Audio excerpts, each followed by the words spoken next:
নাযালা বিহির রূহুল আমিন।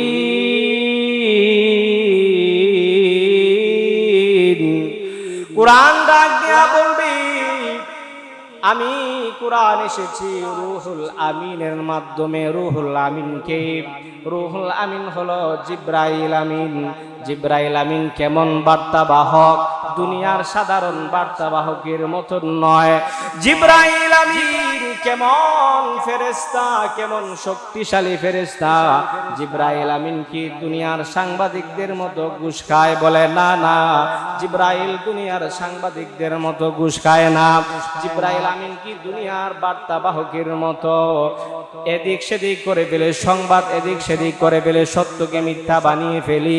বলে না না, জিবরাইল আমিন এমন নয়। ইন্নাহু লাকাউলু রাসূলিন কারীম জি কুওয়াতিন ইনদা জিল আরশি মাকিন মুতাইন সাম্মা আমিন। আল্লাহ রাব্বুল আলামিন বলেন, কেমন ফেরেশতার মাধ্যমে আমি রব্বুল আলামিন কুরআনুল কারীমকে দুনিয়ার মধ্যে পাঠাইলাম। জিবরাইল আমিনের মাধ্যমে আমি রব্বুল আলামিন কুরআনুল কারীমকে জমিনে পৃথিবীতে প্রেরণ করেছি। জিবরাইল আমিন কেমন ফেরেশতা?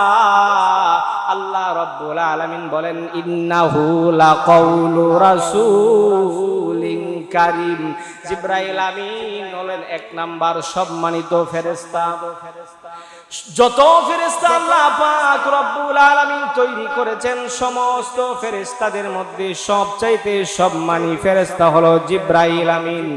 জি কুওয়াতিন ইনদা জিল আরশি মাকিন। জিবরাইল আমিন কেমন ফেরেশতা? আল্লাহ রব্বুল আলামিন বলেন জি কুওয়া। জিবরাইল আমিন অনেক অনেক শক্তিশালী ফেরেশতা। অন্যান্য যত ফেরেশতা আল্লাহ রব্বুল আলামিন তৈরি করেছেন, সবচাইতে শক্তিশালী ফেরেশতা হলো জিবরাইল আমিন। মুতাইন সাম্মা আমিন। আল্লাহ রব্বুল আলামিন বলেন, জিবরাইল কেমন ফেরেশতা? জিবরাইল এমন ফেরেশতা মুতাইন, আনুগত্যশীল ফেরেশতা। আল্লাহ রব্বুল আলামিন জিবরাইলকে যেভাবে পৌঁছানোর জন্য বলেন, কুরআনুল কারীমের যে আয়াত যেভাবে নবীর নিকটে নাজিল করার জন্য আল্লাহ নির্দেশ দেন, হুবহু ঠিক সেইভাবে জিবরাইল আমিন কুরআনুল কারীম আপনার আমার নবীর নিকটে নাজিল করেন। জিবরাইল আমিন আমার সাথে সাথে আমিন, বিশ্বস্ত একজন ফেরেশতা। এমন না দুনিয়ার কোন মানুষের মতো সংবাদকে সত্যকে মিথ্যা বানায়া প্রচার করে দিবে। আল্লাহ রাব্বুল আলামিন বলেন, না না, জিবরাইল আমিন এমন নয়। জিবরাইল আমিন হলেন বিশ্বস্ত। কুরআন বলে এরকম বিশ্বস্ত ফেরেশতার মাধ্যমে আল্লাহ পাক রব্বুল আলামিন আমি কুরআনকে দুনিয়াতে নাজিল করেছেন। জুরে কোন সুবহানাল্লাহ। ইন্না নাহনু নাযালনা যিকরা ওয়া ইন্না লাহু লাহাফিজুন।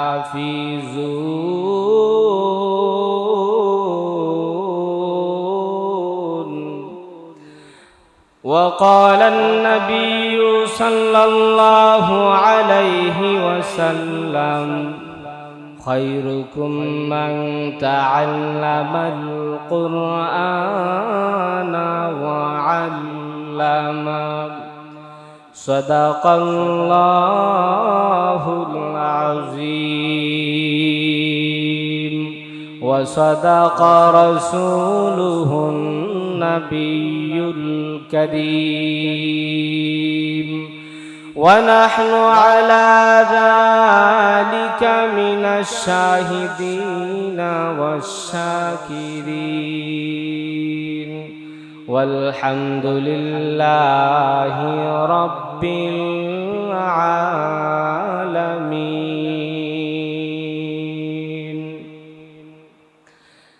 اللهم صل على محمد وعلى آل محمد كما صليت على إبراهيم وعلى آل إبراهيم إنك حميد مجيد. اللهم بارك على محمد وعلى آل محمد كما باركت على إبراهيم وعلى آل إبراهيم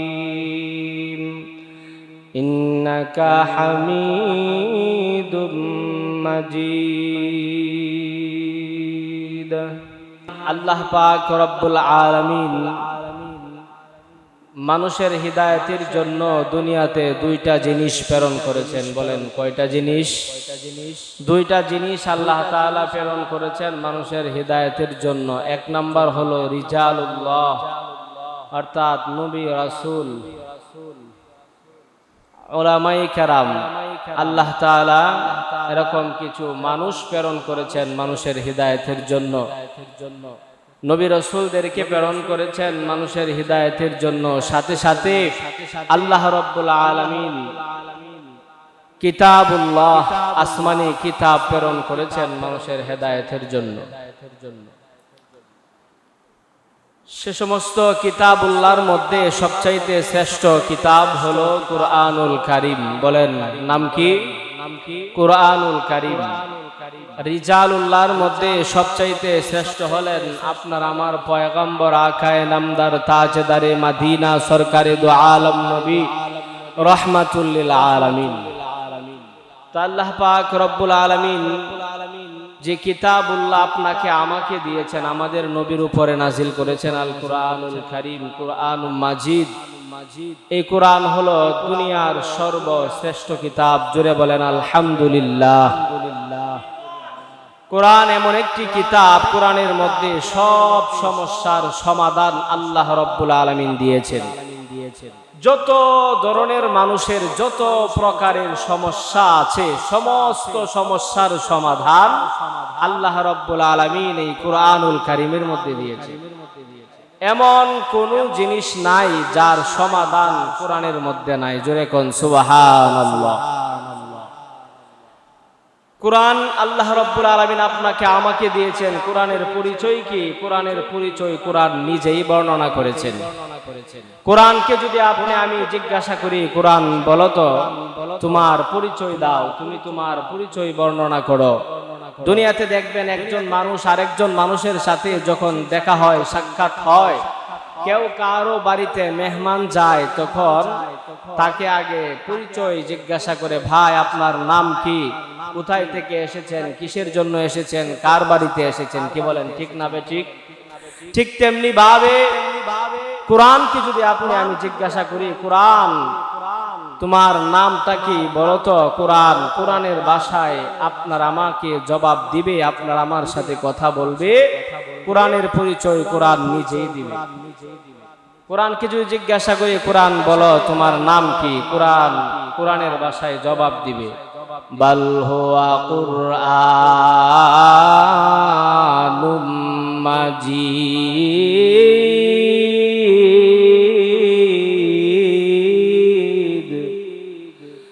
কোরআন আপনাকে আমাকে জবাব দিবে, আমার নাম হলো কুরআনুম মাজিদ। সূরা ওয়াকিয়ার আরেক আয়াতে কোরআন আপনাকে আমাকে কোরআনের নাম বলে দিবে। কোরআন বলবে ইন্নাহু লাকুরআনুন কারীম।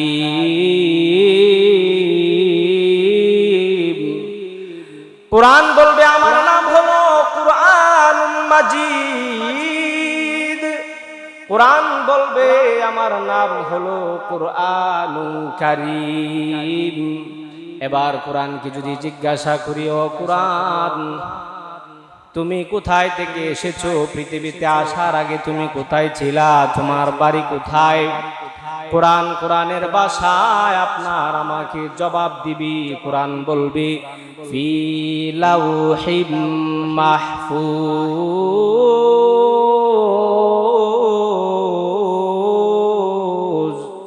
কোরআন বলবে ফি লাউহিম মাহফুজ।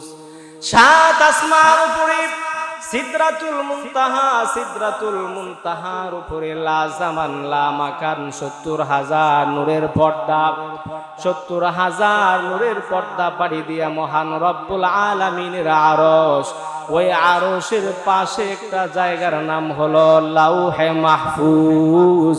কোরআন বলবে আমি দুনিয়াতে আসার আগে সেই লাউহে মাহফুজে ছিলাম। জোরে কোন সুবহানাল্লাহ। আমার বাড়ি হলো সেই লৌহে মাহফুজে।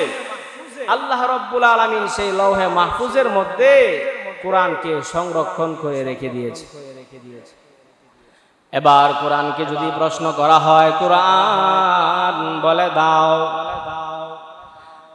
কার পক্ষ থেকে তুমি এসেছো, কে তোমাকে লৌহে মাহফুজ থেকে দুনিয়াতে প্রেরণ করেছে, কে লৌহে মাহফুজ থেকে দুনিয়াতে তোমাকে নাজিল করেছে। কোরআনের ভাষায় জবাব দিয়া বলবি তানজিলুম মির রাব্বিল আলামিন। কোরআনের ভাষায় জবাব দিয়া বলবে তানজিলুম মির রাব্বিল আলামিন। আমি কোরআন রব্বুল আলামিনের পক্ষ থেকে এসেছি। তানজিলাম মিম্মান খালাকাল আরদা ওয়াস সামাওয়াতিল উলা। কোরআন ডাক দিয়া বলবি যে আল্লাহ রব্বুল আলামিন সাত আসমান সৃষ্টি করেছেন, যে রব্বুল আলামিন জমিন সৃষ্টি করেছেন, যে আল্লাহ রব্বুল আলামিন কুল কায়নাত সব কিছু সৃষ্টি করেছেন, ওই আল্লাহ রব্বুল আলামিনের পক্ষ থেকে আমি কোরআন এসেছি। এবার যদি আমি কোরআনকে জিজ্ঞাসা করি, ও কোরআন কার মাধ্যমে এসেছো?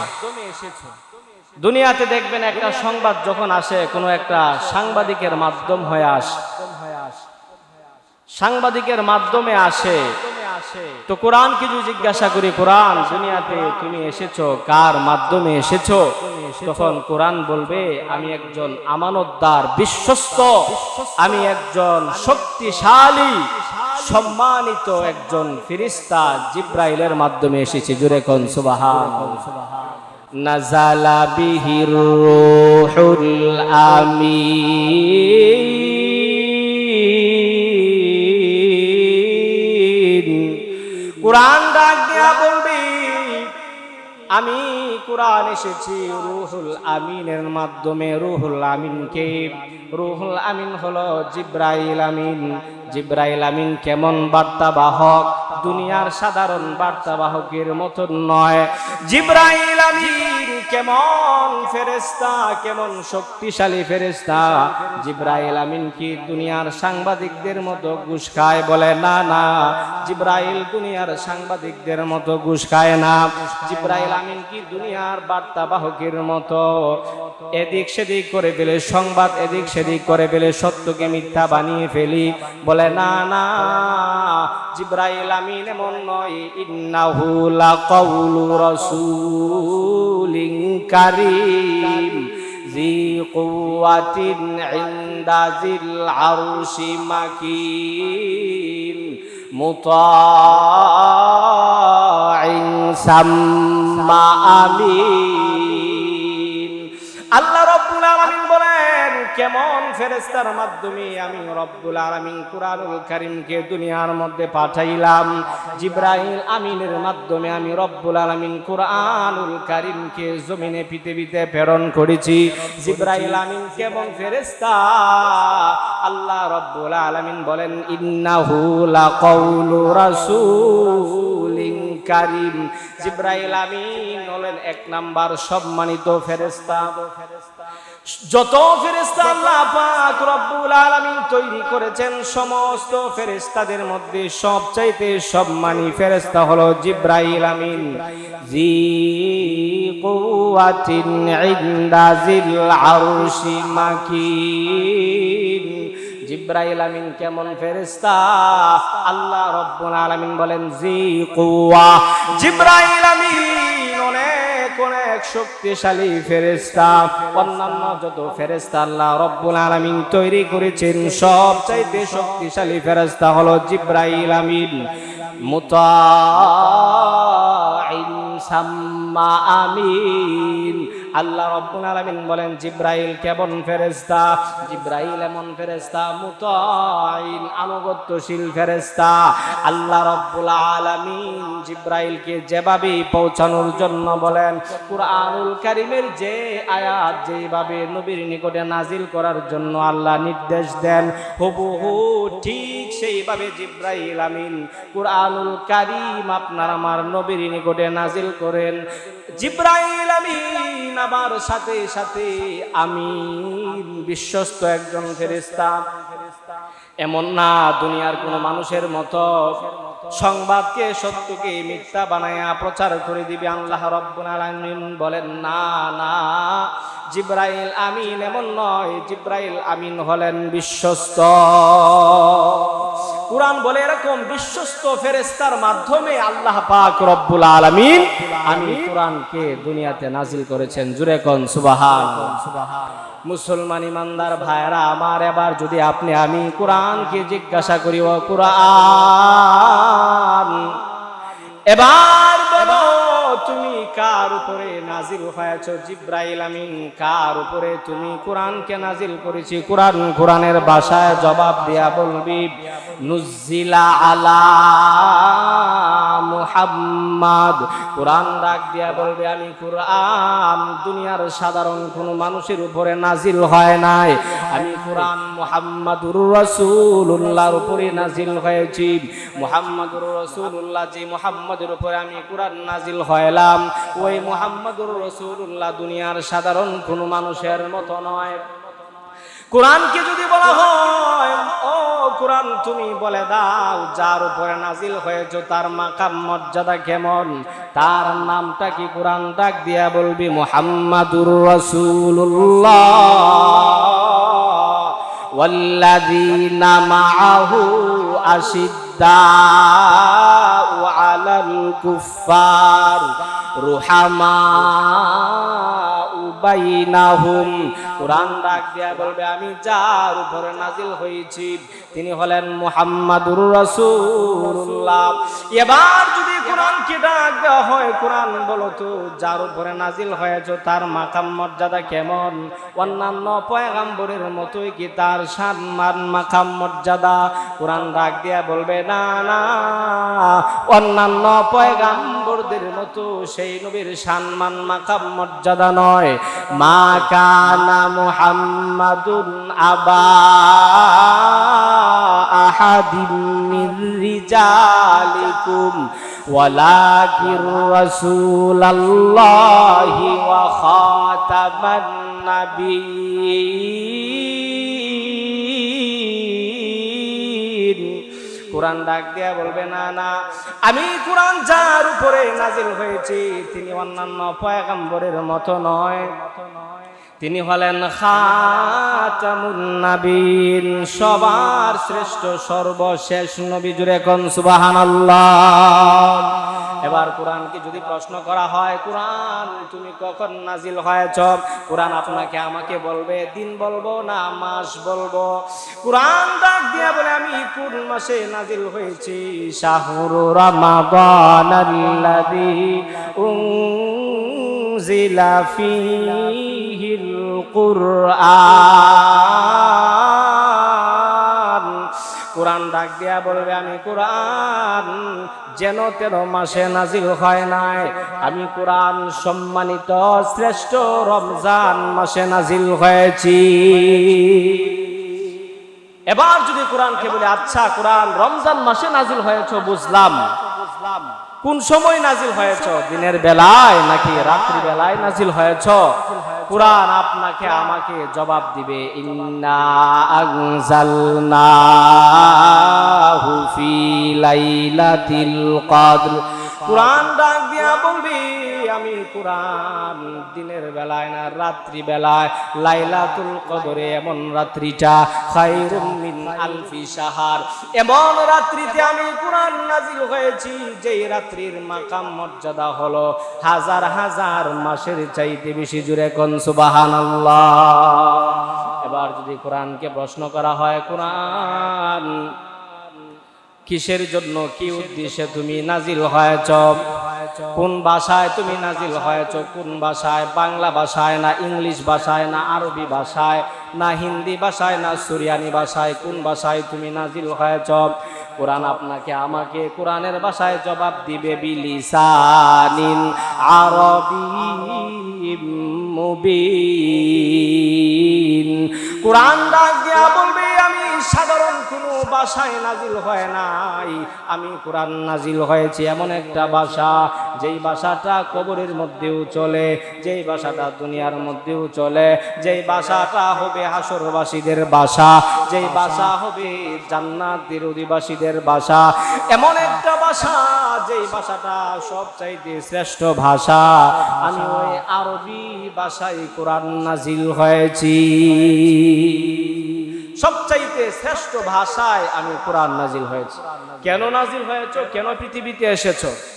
কোরআন আপনাকে আমাকে জবাব দিবে, হুদাল্লিল মুত্তাকিন।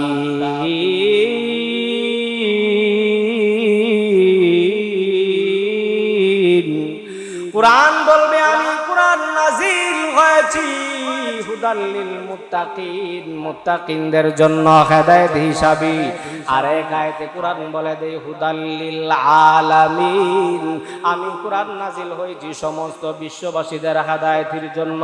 আর এক আয়াতে কোরআন জানায়া দেয়, লিতুখরিজান নাসা মিনাজ যুলুমাতি ইলান নূর, আমি কোরআন নাজিল হয়েছি লিতুখরিজান নাসা মিনাজ যুলুমাতি ইলান নূর, দুনিয়ার মানুষগুলিকে, আল্লাহ ভোলা মানুষগুলিকে, যারা আল্লাহ চিনে না, নবী চিনে না, রাসূল চিনে না, যারা শয়তানের ইবাদত করতে করতে গুনাহের মাধ্যমে তাদের অন্তরটা কালো ময়লায় পরিণত হয়ে গেছে, কোরআন ডাক দিয়া বলি, আমি কোরআন এসেছি লিতুখরিজান নাসা মিনাজ যুলুমাতি ইলান নূর, ওই সমস্ত আল্লাহ ভোলা মানুষগুলি, যেই মানুষগুলি অন্ধকারের মধ্যে ডুবে আছে, কুফুরির অন্ধকারের মধ্যে যেই মানুষগুলা ডুবে আছে, শিরকের অন্ধকারের মধ্যে যেই মানুষগুলি ডুবা আছে, বেদাতের অন্ধকারের মধ্যে যেই মানুষগুলি ডুবা আছে,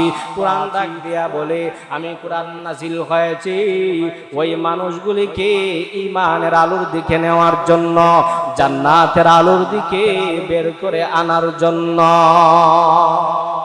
এই জন্য আমি কোরআন দুনিয়াতে নাজিল হয়েছি। এজন্য ভাই, কোরআন এমন একটা কিতাব যেই কিতাবের মাকাম মর্যাদা সবচাইতে বেশি। কোরআনের সাথে যেই লেগে গেছে তার মান মর্যাদা বেড়ে গিয়েছে, কোরআনের সাথে যেই লেগে যাবে তার মাকাম মর্যাদা বেড়ে যাবে। কোরআনুল কারীম এমন একটা কিতাব যার সাথে যে লেগে যায় তার মাকাম মর্যাদা আল্লাহ রাব্বুল আলামিন বাড়িয়ে দেন। কুরআন জিবরাইল আলাইহিস সালাতু ওয়াস সালাম আপনার আমার পয়গম্বরের নিকটে নিয়ে আসার কারণে জিবরাইল পয়গম্বরের মাকাম মর্যাদা বেড়ে গেছে। জিবরাইল পয়গম্বরকে আমার আল্লাহ সাইয়্যিদুল মালাইকা বানিয়ে দিয়েছেন। জিবরাইল হয়ে গেলেন সমস্ত ফেরেশতাদের সর্দার। কুরআন রমজান মাসে নাজিল হওয়ার কারণে রমজান মাসের দাম বেড়ে গেছে। রমজান মাস হয়ে গেল সাইয়্যিদুশ শুহুর, সমস্ত মাসের সর্দার মাস। কুরআনুল কারীমটা লাইলাতুল কদরে নাজিল হওয়ার কারণে লাইলাতুল কদরের দাম বেড়ে গেছে। লাইলাতুল কদর হয়ে গেছে খায়রুম মিন আলফি শাহর। হাজার হাজার মাসের চাইতেও লাইলাতুল কদরের দাম বেড়ে গিয়েছে, শ্রেষ্ঠ হয়ে গেছে। কুরআন আপনার আমার পয়গম্বর আকায়ে নামদার তাজদারে মদিনা সরকারে দু আলম নবী রাহমাতুল লিল আলামিনের নিকটে নাজিল হওয়ার কারণে আপনার আমার পয়গম্বর হয়ে গেলেন সাইয়্যিদুল আম্বিয়া ওয়াল মুরসালিন। সমস্ত নবী রাসূলদের সর্দার, সমস্ত নবী রাসূলদের সর্দার নেতা। জোরে কোন সুবহানাল্লাহ। আপনার আমার নবীর উপরে কোরআন নাজিল হওয়ার মাধ্যমে আপনার আমার নবীর শান মান মাকাম মর্যাদা আরো বেড়ে গেছে। এই কোরআন মক্কাতুল মুকাররমায় নাজিল হওয়ার কারণে মক্কাতুল মুকাররমার মাকাম মর্যাদা শান মান বেড়ে গেছে। এই কোরআন মদিনাতুল মুনাওয়ারায় নাজিল হওয়ার কারণে মদিনাতুল মুনাওয়ারার মাকাম মর্যাদা সম্মান বেড়ে গিয়েছে।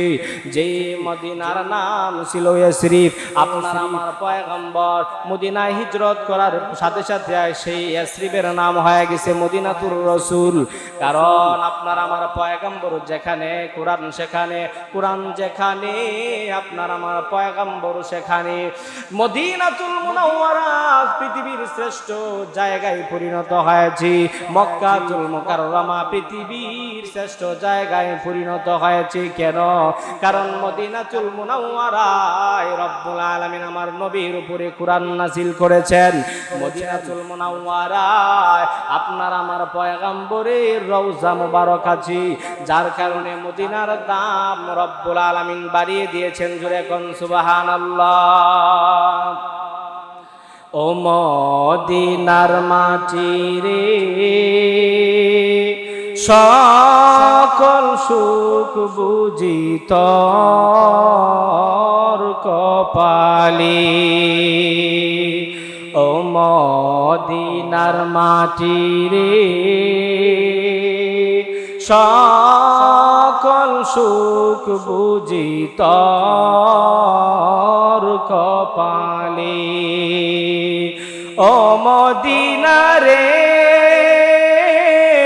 তোর বুকে আমার নবী, যার লাগি পাগল সবই, যার জন্য হইল সৃষ্টি ত্রিভুবন। কাঁদি আমি সারাক্ষণে, কখন যাব সেখানে। কাঁদি আমি সারাক্ষণে, কখন যাব সেখানে। সহে না আর পরাণে। ও মদিনার মাটি রে সকল সুখ বুঝি তোর কপালে। এই জন্য মুসলমান ইমানদার ভাইরা আমার, মদিনাতুল মুনাওয়ারায় কোরআন নাজিল হওয়ার কারণে মদিনাতুল মুনাওয়ারা শ্রেষ্ঠ জায়গা হয়ে গেল। মক্কাতুল মুকাররমায় কোরআন নাজিল হওয়ার কারণে মক্কাতুল মুকাররমা দামি জায়গা হয়ে গেল, পৃথিবীর শ্রেষ্ঠ জায়গা হয়ে গেল। কুরআনুল কারীমের সাথে যেই লেগে যাবে তার মাকাম মর্যাদা শান মান রব্বুল আলামিন বাড়িয়ে দিবে, তার মাকাম মর্যাদা বেড়ে যাবে।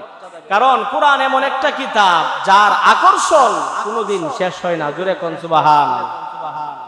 এমন কিতাব কোরআন যেটার আকর্ষণ কোনোদিন শেষ হবে না। এটা কোরআনের পাকের একটা মুজিজা। আর দুনিয়ার যত বই, যত জনপ্রিয় বই হোক না কেন, আকর্ষণ এক সময় শেষ হয়ে যায়। যত জনপ্রিয় গান হোক না কেন, ওই গান বেশি দিন থাকে না, এক সময় তার আকর্ষণ শেষ হয়ে যায়, মানুষের আর ভালো লাগে না। কিন্তু কোরআন এমন একটা কিতাব, এর আকর্ষণ কোনোদিন শেষ হয় না। সূরা ফাতিহা আমরা ছোট্ট সময় মক্তব থেকে পড়া শুরু করেছি, এখনো পড়তে আছি, মৃত্যু পর্যন্ত পড়তেই থাকবো, কিন্তু আকর্ষণ শেষ হবে না, শুধু ভালোই লাগে। জোরে কোন ঠিক না বে ঠিক? এজন্য তেমন কোরআনের পাওয়ারও তেমন। মালদ্বীপ বর্তমানে যে মালদ্বীপ রাষ্ট্রটা আছে, এই রাষ্ট্রটা ছিল হিন্দু, সমস্ত মানুষগুলি ছিল হিন্দু। ইবনে বুতুতা রহমাতুল্লাহি আলাই উনি ওনার সফর নামার মধ্যে একটি ঘটনা বর্ণনা করেছেন। আরব দেশের একটা জাহাজ যাইতেছিল মালদ্বীপের সাগর দিয়া। ওই জাহাজটা মালদ্বীপের কাছাকাছি যাওয়ার পরে জাহাজটা ডুবে গেছে। জাহাজের মধ্যে একজন 10 বছরের হাফেজে কোরআন ছিল। বলেন কয় বছরের? 10 বছরের হাফেজে কোরআন। তার নাম হলো হাফেজ আবুল বারাকাত। বলেন নামটা কি? হাফেজ আবুল বারাকাত। জাহাজটা যখন ডুবে গেল, হাফেজ আবুল বারাকাত রব্বুল আলামিনের নিকটে হাত তুলে কান্না করে আর ডাক দিয়া বলে, আল্লাহ ওগো রব্বুল আলামিন, জাহাজ ডুবে গিয়েছে, এখন তো আমি কি করব? আমার তো আর কোনো উপায় নাই।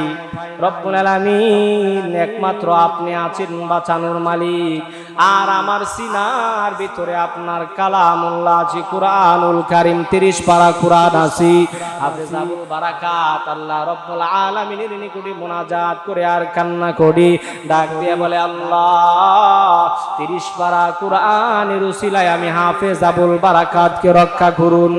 আল্লাহ পাক রব্বুল আলামিন হাফেজ আবুল বারাকাতকে বাঁচায়া দিলেন। হাফেজ আবুল বারাকাত জাহাজের একটি তক্তার উপরে আরোহণ করিয়া বাঁচতে বাঁচতে মালদ্বীপ চলে গেল।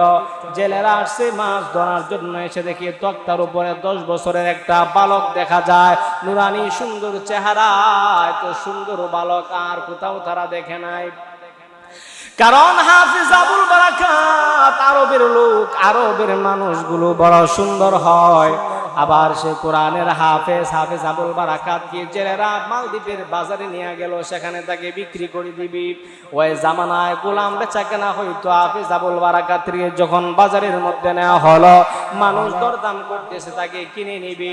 এমনি একজন মহিলা আসলো বাজারের মধ্যে একটি ছেলে ক্রয় করার জন্য। কারণ ওই মহিলার ছেলে নাই, শুধুমাত্র একটি মেয়ে আছে। মহিলার স্বামীও নাই। মহিলা চিন্তা করলো, আমার একটা ছেলে যদি থাকে তাহলে আমার বিভিন্ন কাজে সহযোগিতা করতে হবে। তখন ওই মহিলা মালদ্বীপের বাজার থেকে হাফেজ আবুল বারাকাতকে কিনে তার বাড়িতে নিয়ে গেছে। মহিলা হাফেজ আবুল বারাকাতকে বাড়িতে নিয়ে গেল। এভাবে থাকতেছে হাফেজ আবুল বারাকাত, থাকতেছে। হঠাৎ করে একদিন দেখে ওই মহিলাটা কান্না করতেছে। হাফেজ আবুল বারাকাত ডাক দিয়ে বলে, মা আপনি কেন কান্না করতেছেন? কোনো বিপদ, কোনো সমস্যা আছে কিনা আমার কাছে বলুন, আমি চেষ্টা করব সেই সমস্যার সমাধান করার জন্য। ওই মহিলা ডাক দিয়ে বলে, ও হাফেজ ও আবুল বারাকাত, সমস্যা হলো আমাদের মালদ্বীপে প্রত্যেক দিন নির্ধারিত একটা টাইমে আমাদের মালদ্বীপে ঘূর্ণিঝড় হয় রাত্রিবেলায়। রাত্রে যখন 12টা বেজে যায় তখন মালদ্বীপের মধ্যে ঘূর্ণিঝড় আরম্ভ হয়ে যায়। জ্যোতিষবিদ্যারা, গণকরা যারা আছে সবাই মিলে গবেষণা করে বের করলো, বড় একটা দানব, বড় একটা জিনের কারণে এরকম ঘূর্ণিঝড় হয়। যে ঘূর্ণিঝড় হওয়ার কারণে এই মালদ্বীপের অনেক মানুষ মারা যায়, অনেকের ঘরবাড়ি ধ্বংস হয়ে যায়। সবাই মিলে পরামর্শ করে সিদ্ধান্ত নিয়েছে প্রত্যেক বছর ওই দিনে মাগরিবের সময় রাম মন্দিরের মধ্যে নদীর উপরে একটি মন্দির আছে, সেটার নাম হলো রাম মন্দির। রাম মন্দিরের মধ্যে সুন্দরী সুদর্শন কুমারী একজন মহিলাকে রেখে আসা হবে। ওইখানে ওই জিন দানব ওই মহিলার রক্ত পান করবি। সন্ধ্যার যখন শেষ হয়ে যায়, যখন সকাল হয়ে যায়, তখন সরকারি বাহিনীরা গিয়া ওই লাশ নিয়ে চলে আসি। এরকম একটা নিয়ম। সবাই মিলে সিদ্ধান্ত করলো যে এরকম একজনকে যদি দেওয়া হয় তাহলে আর দানবরা আসে না। যেই দানবে, যেই জিনে কি করে এরকম ঘূর্ণিঝড় সৃষ্টি করে। কারণ ওই সময় মানুষ কেউ মুসলমান না, সবাই হিন্দু, সবাই মুশরিক ছিল মালদ্বীপের মানুষগুলি।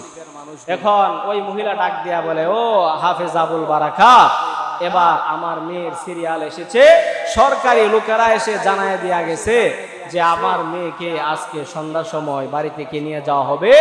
আজকে রাত্রে এই মালদ্বীপের যে দ্বীপ আছে, দ্বীপের পাশে যে সাগর আছে, ওই সাগরের উপরে রাম মন্দিরের মধ্যে তাকে রেখে আসা হবে। আমার মেয়ে তো আজকে মারা যাবে, এই জন্য আমি কান্না করতেছি। হাফেজ আবুল বারাকাত ডাক দিয়া বলে, মা আপনার কান্না করার কোনো প্রয়োজন নাই।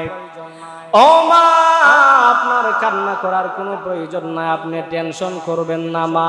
আমি হাফেজ আবুল বারাকাত, আমার বয়স মাত্র 10 থেকে 12 বছর, আমার কোনো দাড়ি উঠে না, আপনার মেয়েকে নানার বাড়িতে পাঠায়া দেন। আমি হাফেজ আবুল বারাকাতকে আপনার মেয়ের কাপড়গুলি পরায়া দেন, আমি রাম মন্দিরে চলে যাব।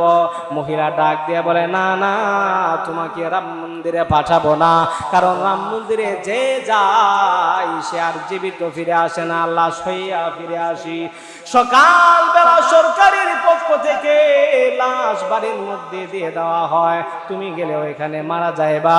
হাফেজ আবুল বারাকাত বলেন, না মা না, আমি মারা যাইব না, কারণ আমার সিনার ভিতরে 30 পারা কুরআনুল কারীম আছে। জুড়ে কোন সুবহানাল্লাহ।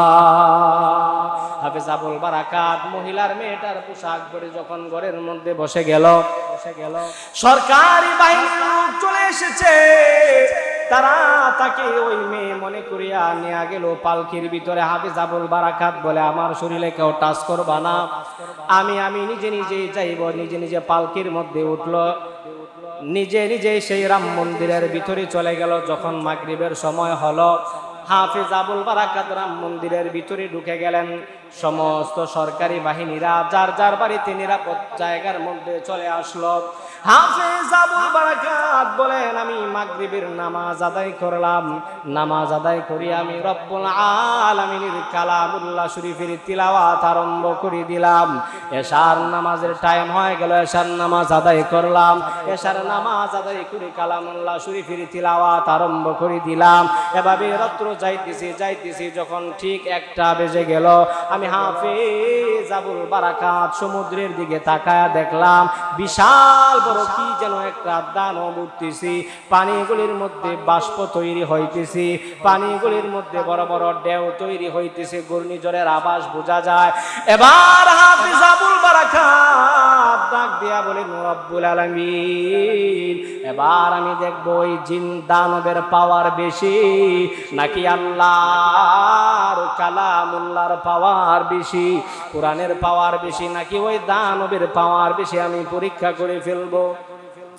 হাফেজ আবুল বারাকাত কুরআনুল কারীমের কলব, যেটাকে বলা হয় সূরাতু ইয়াসিন, সূরা ইয়াসিনের তিলাওয়াত আরম্ভ করে দিলেন। ইয়াসিন ওয়াল কুরআনিল হাকীম ইন্নাকা লামিনাল মুরসালিন।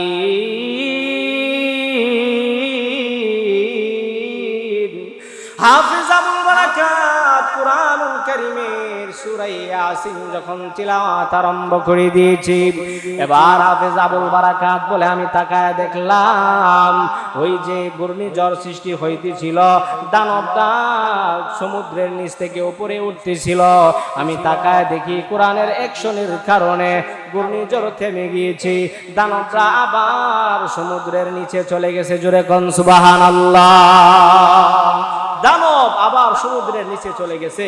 সকাল হয়ে গেল, সরকারি লোকেরা আসছে যে লাশটা নিয়ে আসিয়া দেখে ওইটার ভিতরে কোনো মেয়ে মানুষ না, একজন ছেলে, 10 থেকে 12 বছরের একজন ছেলে এটার ভিতরে বসা আছে, বসে বসে কুরআনুল কারীমের তেলাওয়াত করে। জোরে কোন সুবহানাল্লাহ।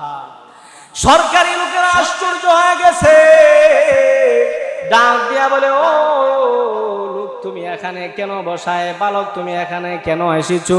আমরা তো সন্ধ্যার সময় এখানে কোনো বালক রেখে যায় নাই, কোনো পুরুষ মানুষ রেখে যায় না, আমরা সন্ধ্যার সময় এখানে একজন মেয়েকে রেখে গিয়েছিলাম। হাফেজ আবুল বারাকাত ডাক দিয়া বলে, না না, তোমরা সন্ধ্যার সময় অন্য কাউকে রেখে যাও নাই, আমি হাফেজ আবুল বারাকাত আমার বোনের জামা পরিয়ে আমি এখানে এসেছি। ও হাফেজ আবুল বারাকাত, আচ্ছা ঠিক আছে, বুঝলাম, তুমি এখানে সারা রাত্রি ছিলে, তোমার নিকটে কি কোনো দানব আসে নাই? তোমার উপরে কোনো দানবকে আক্রমণ করে নাই? হাফেজ আবুল বারাকাত ডাক দিয়া বলে, না না, আমার নিকটে দানব আসছিল, কিন্তু আমি কোরআনুল কারীমের তিলাওয়াত যখন আরম্ভ করে দিলাম, কোরআনের অ্যাকশনের কারণে দানব মাটির নিচে, সমুদ্রের নিচে চলে গেছে। জোরে কোন সুবহানাল্লাহ। এবার সরকারি লোক বলে হাফেজ আবুল বারাকাতকে বাদশার নিকটে নিয়ে গেল, ডাক দিয়ে বলে, বাদশা, হাফেজ আবুল বারাকাত সে নাকি এমন একটা কিতাবের তেলাওয়াত করেছে যে তেলাওয়াতের কারণে দানবরা আক্রমণ করতে পারে নাই, ঘূর্ণিঝড় হয় না, আবার সে মারাও যায় নাই, সে পরিপূর্ণ সুস্থ আছে। বাদশা এবার ডাক দিয়া বলে, আচ্ছা ঠিক আছে, তুমি যে দাবিটা করেছ, আগামী বছর যখন আবার এরকম একই তারিখ আসবে, তোমাকে রেখে আসব, যদি ওই দানব তোমাকে না মারতে পারে, আমরা সকলে কালেমা পড়ে মুসলমান হয়ে যাব। আগামী বছর যখন আবার একই তারিখ আসলো, হাফেজ আবুল বারাকাতকে তারা আবার এভাবে কাপড় পরায়া ওই রাম মন্দিরের মধ্যে রেখে আসলো। হাফেজ আবুল বারাকাত আবার কোরআনুল কারীমের তেলাওয়াত শুরু করে দিলেন। তেলাওয়াত করতে করতে যখন রাত্রের 1টা বেজে গেল, তখন দেখেন গত বছর তো দানবটা উঠছিল, এই বছর আর উঠেই নাই। জোরে কোন সুবহানাল্লাহ। সকাল যখন হয়ে গেছে, বাদশা লোক পাঠায় দিল লাশ নিয়ে আসার জন্য। সরকারি লোকগুলো এসে দেখে না না, হাফেজ আবুল বারাকাত মারা যায় নাই, সে সম্পূর্ণ সুস্থ আছে মন্দিরের ভিতরে। বাদশার দরবারে চলে গেছি।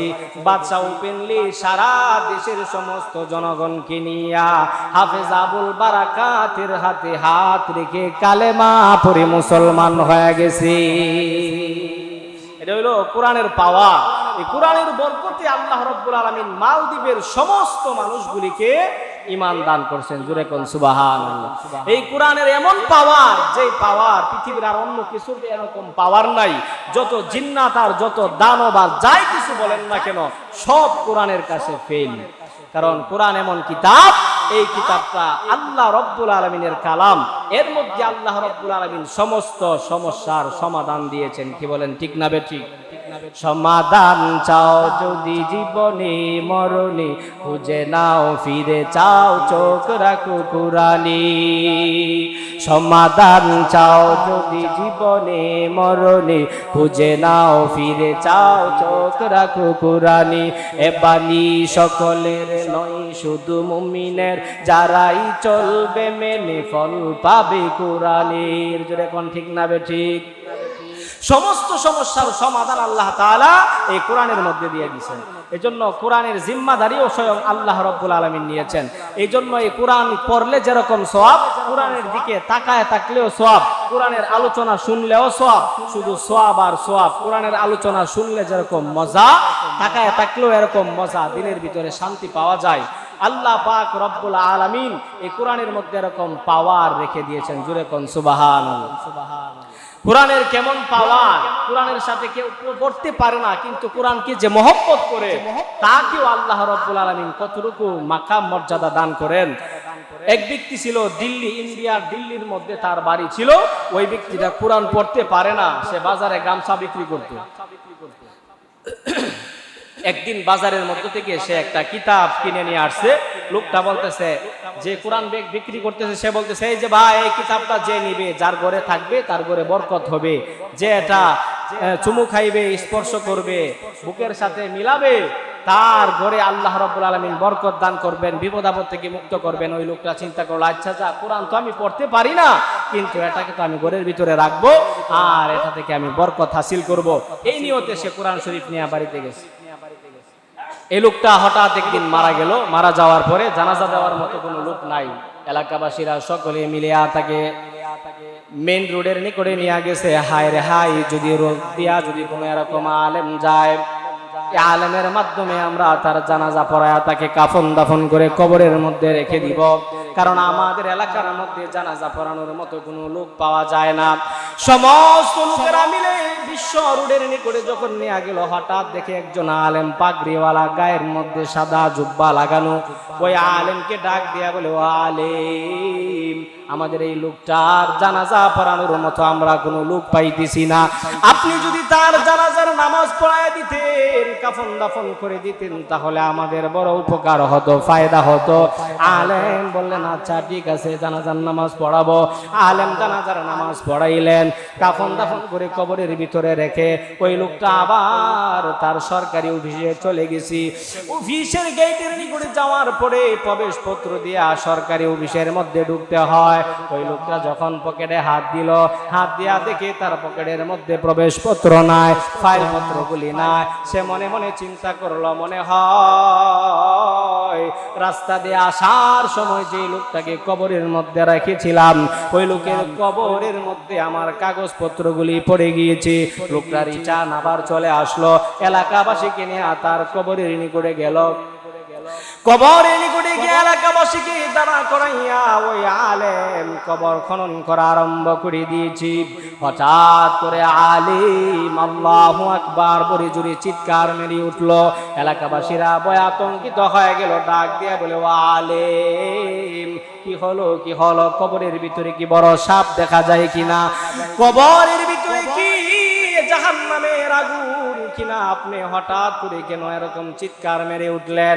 ওই আলেম ডাক দিয়ে বলে, এলাকাবাসী রে, না না, কবরের মধ্যে কোনো সাপ নাই, কবরের মধ্যে কোনো আগুন নাই, কবরের মধ্যে আমি দেখতে পাইলাম কবরের মধ্যে হলো ফুলের বাগান। জোরে কোন সুবহানাল্লাহ। কবরটা ফুলের বাগানে পরিণত হয়ে গেছি।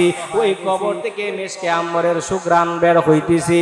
ওই আলেম বলেন, কবরটা ফুলের বাগানে পরিণত হওয়ার কারণে আমি আল্লাহু আকবার বলে উঠেছি। ওই আলেম ডাক দিয়ে বলে, ও এলাকাবাসীরা, এই লোকটা কি আমল করতো, কি আমলের কারণে তার কবরটা এমন ফুলের বাগান হয়ে গেছে? আমাকে তার বাড়িতে নিয়ে যাও, আমি তার বাড়িতে যাইব, তাকে জিজ্ঞাসা করব সে কি আমল করত। ওই আলেমকে বাড়ির মধ্যে নিয়ে যাওয়া হলো। ডাক দিয়া বলে, ও মা, আপনার বাবা মেয়ে ছিল, ওই লোকটার বাড়ির মধ্যে শুধুমাত্র একটা মেয়ে, আর কেউ নাই। আলেম ওই মেয়েকে ডাক দিয়ে বলে, মা, তোমার বাবা কি আমল করতো যার কারণে 1 ঘন্টাও হয় না তার কবরকে আল্লাহ পাক রব্বুল আলামিন জান্নাতের বাগান বানিয়ে দিয়েছেন। ওই মহিলা ডাক দিয়া বলে, হুজুর, আমার বাবা তেমন কোনো আমল আমি দেখি না, তবে একটা আমল আমি দেখতাম। সে আমলটা হলো প্রত্যেক দিন মাগরিবের নামাজ আদায় করিয়া আমার বাবা আমাদের তাকের উপরে একটা কিতাব আছে, ওই কিতাবটা নিয়ে উযু করিয়া ওই কিতাব নিয়ে বসতো, কিন্তু কিতাবটা সে পড়তে পারে না। কিতাবটা ধরে ধরে আঙ্গুল দিয়া সে লাইনের মধ্যে ধরে আর বলে, এ বি সচ কাহা, এ বি মেরা মাওলা কা ফরমান হে। আমার বাবা বলতো, এ বি সচ কাহা, আল্লাহ রব্বুল আলামিন এটা সত্য বলেছেন, এটা আমার রব্বুল আলামিনের কালাম। এই কথা বলায় বলে আর আমার বাবা চোখের পানি ফেলে ফেলে কান্না করি। ওই আলেম ডাক দিয়া বলে, ওই এলাকাবাসীরা, ওই লোকটা কোরআনকে এরকম মহব্বত করার কারণে আমার আল্লাহ তার কবরকে ফুলের বাগানে পরিণত করে দিয়েছেন। জোরে কোন সুবহানাল্লাহ। এজন্য কোরআন পড়তে না পারলেও কোরআনের মহব্বত যার ভিতরে থাকবে, আল্লাহ তাআলা এর উসিলায় তার কবরকেও ফুলের বাগানে পরিণত করে দিবেন। মুহতারাম হাজিরিন, আপনি আমি আমরা সকলেই জানি আমাদের এই মসজিদে ইনশাআল্লাহ আজকে থেকে এই কোরআনুল কারীমের পবিত্র কোরআনুল কারীমের তাফসীর শুরু হবে। জোরে বলেন আলহামদুলিল্লাহ। এই কোরআনুল কারীমের তাফসীরের যে কত লাভ, কত ফায়দা, একটা হইল প্রত্যেকটা অক্ষরে অক্ষরে আপনার আমার 10টা করে নেকি হইতেছে। সাথে সাথে আয়াত সংশ্লিষ্ট বিভিন্ন মাসআলা মাসাইল যখন আপনি আমি জানবো, একটা মাসআলা জানলে 1000 রাকাত নফল নামাজের চাইতেও বেশি সওয়াব হবে। জোরে কোন সুবহানাল্লাহ। কোরআনের শ্রবণও হইল, আবার সওয়াবও পাইলাম, আবার কোরআনের বরকত। যেই জায়গার মধ্যে কোরআনের আলোচনা হয়, যেই জায়গার মধ্যে কোরআনের তাফসীর হয়, কোরআনের তেলাওয়াত হয়, ওই জায়গার মধ্যে আল্লাহ তাআলা 4টা পুরস্কার দেন। বলেন কয়টা পুরস্কার? 1 নাম্বার, নাজালাত আলাইহিমুস সাকিনা। আল্লাহ রাব্বুল আলামিনের বিশেষ একটা রহমতের নাম হলো সাকিনা নামক রহমত। আল্লাহ রাব্বুল আলামিন সেই সাকিনা নামক রহমত নাজিল করেন। 2 নাম্বার, ওয়া গাশিয়াতহুমুর রাহমা। যারা কোরআনের আলোচনা শোনার জন্য এসেছে প্রত্যেকটা মানুষকে আল্লাহ রাব্বুল আলামিন আল্লাহ তাআলার কুদরতি রহমতের চাদর দিয়া ডেকে নেন। জোরে কোন সুবহানাল্লাহ। তিন নাম্বার হলো ওয়া যাকারাহুমুল্লাহু ফীমান ইনদা, আল্লাহ পাক রব্বুল আলামিন ওই সমস্ত লোকদেরকে নিয়ে, এলাকার নাম নিয়ে, শর্ষের দিকের মসজিদের অমুক অমুক অমুক অমুক লোকগুলি বসিয়া বসে আমি আল্লাহর কোরআনুল কারীমের তাফসীর শুনতেছে, কোরআনের তেলাওয়াত শুনতেছে, কোরআনের আলোচনা শুনতেছে। আল্লাহ তাআলা এভাবে নাম নিয়ে নিয়ে ফেরেশতাদের সাথে আলোচনা করেন। জোরে কোন সুবহানাল্লাহ। 4 নাম্বার হইল ফেরেশতারা তাদের চতুর্দিকে রহমতের ফেরেশতারা তাদেরকে বেষ্টনী দিয়া নেই।